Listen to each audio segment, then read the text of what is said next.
Hi guys, this is Tamra. Thank you so much for coming back to my channel. Welcome back. Today we're going to be talking about psychotic disorders, what to say and what not to say. I think that this is a very important topic. It's hard for people to figure out what should I say and what should I not say when it comes to communicating with someone who may have delusions, who may have schizophrenia.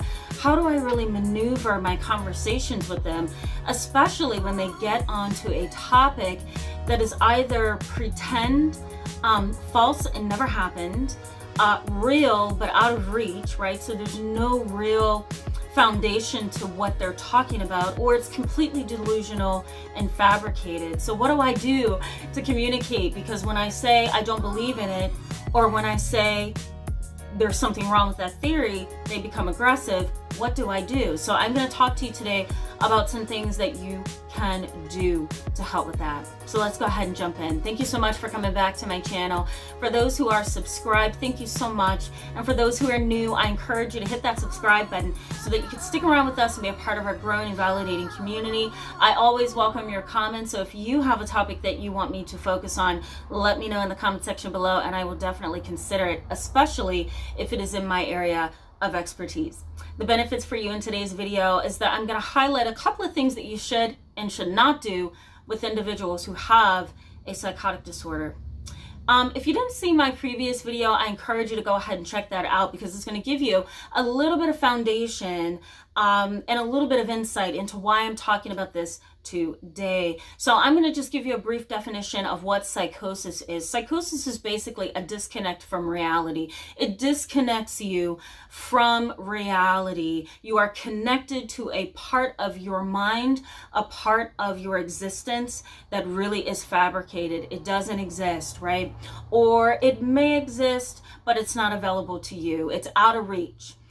So the delusion is something that the individual truly believes is real. It's like a conviction. It's like, you know that your hair is black and someone looks at you and says, no, it's blonde. You say, no, I'm looking in the mirror, it's black.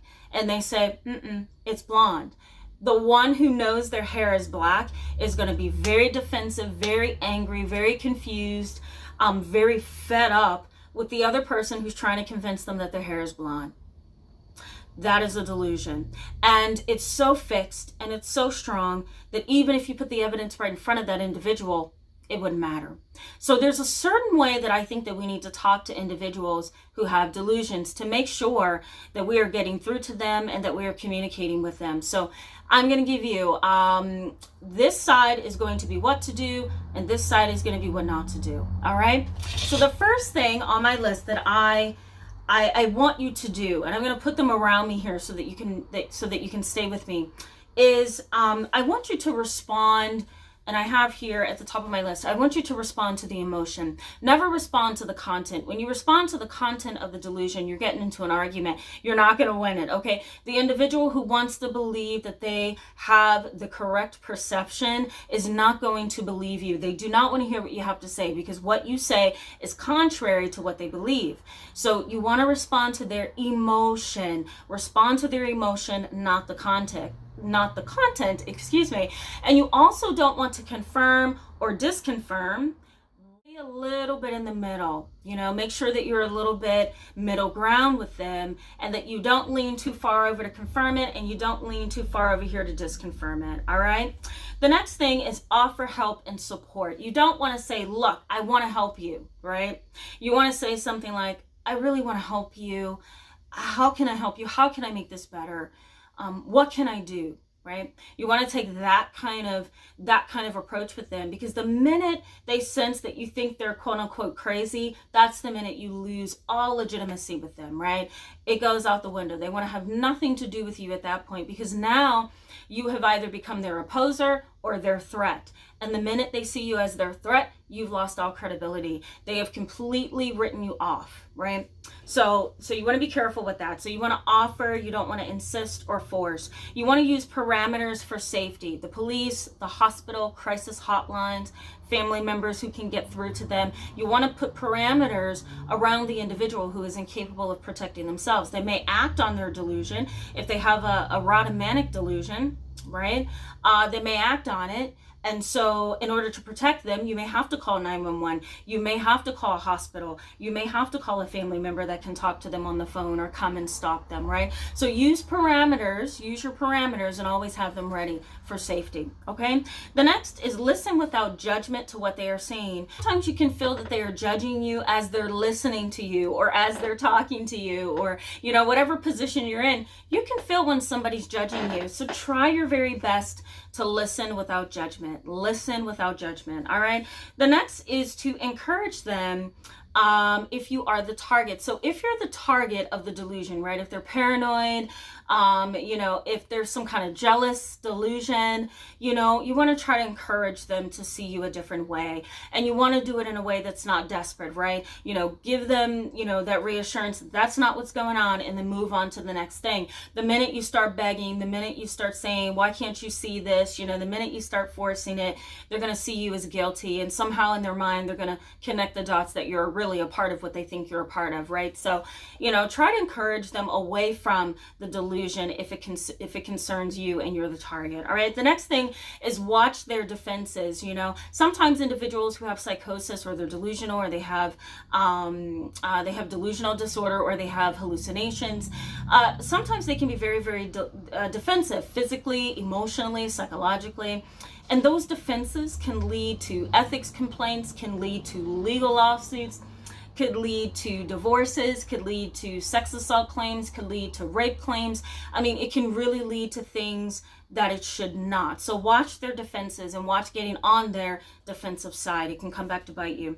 The next is keep an eye on their level of fear and security. So I have this here in my notes because I think it's very, very important that we respond to the fear, right? Remember I said respond to the emotion, but also make sure that they have security. If they feel like they are insecure, or that they're in danger, it's going to make things a lot worse, right? So try to cater to their emotion and try to cater to their need for security, because a lot of times delusions really are deep-seated fears. And so if you cater to their emotion and you cater to their lack of security, or how they feel they have a lack of security, sometimes even catering to their feelings of guilt and shame can really be helpful, can turn things around. The next is bring in the law and health professionals if you need to, mental health professionals, medical professionals, lawyers, judges, to gain some control of the situation. Because the minute you lose that control, you know, the situation is really down the drain at that point. You know, sometimes there's no coming back when the individual who has delusions really believes that you are to blame. Ahead with what not to do, all right, and we'll go ahead and wrap up. So I suggest one thing not to do is to argue. The minute that you argue with a person who has delusions, that's when you've lost all credibility. You don't want to argue. You don't have to. You know what the reality is. You know what the truth is. You do not have to argue with a person who has delusions. The moment you do that, they're going to become defensive. You're going to get angry and frustrated because you're not going to get through, and then they're going to start seeing you as the target. Do not argue. The next is don't try to prove them wrong. If you try to prove them wrong, they're just going to come back at you and try to prove you right. They're going to connect dots that don't make sense, and sometimes they're going to justify themselves to death, okay?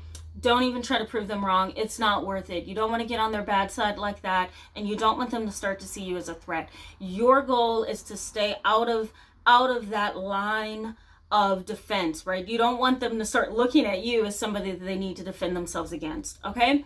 Don't try to trap them with facts. That's not going to work. If you try to trap them without skill and tact and education, it's going to come back to bite you. It's going to backfire. One of the things that I can do as a professional, because I've had experience over the 12 years I've been in the field and working with this population, is I can kind of trap them in some of the things that they say, and I can do it in a clinical way, and sometimes I can do it in an unassuming way, you know, in a way that makes me look like I'm just asking a simple question, and it works. But sometimes if you try to do that without that kind of ability, it can backfire. So I just say don't do it. Like don't even go there.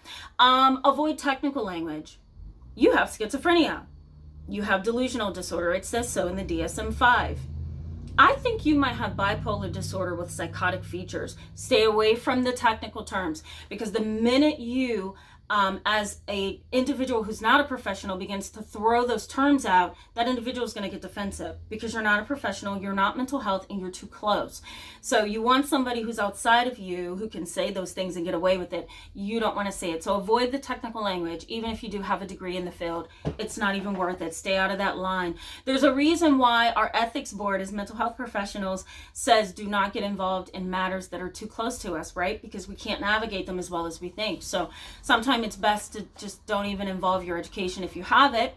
And if you don't use the technical the language from Google. It's just not even worth it. The next is don't defend yourself 100%. You can defend yourself, but do it in a way that's not so obvious, right? So I think that you can defend yourself 20% of the time, where the other 80% is used to really try to cater to them, right? To respond to their emotion, to be support, to be loving.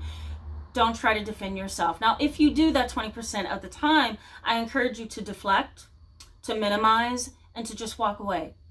Deflect, minimize, and walk away. Sometimes that's the best way to nip it in the bud. Last but not least, stay calm. Bring in a balancing party, okay? And don't force them to talk to you about their illness. They don't want to do it. I think it's best to bring in people that they trust and that they rely on and respect. I think it's okay for you to stay calm and balanced during the whole thing. And don't force them to talk, because the minute you do, you're going to lose credibility. Thank you so much, guys, for being with me in this video today. Go ahead and hit that subscribe button if you want to stick around. And please give this video a thumbs up if it was helpful. Let me know in the comment section below if you think these will work for you. I'll see you in the next video.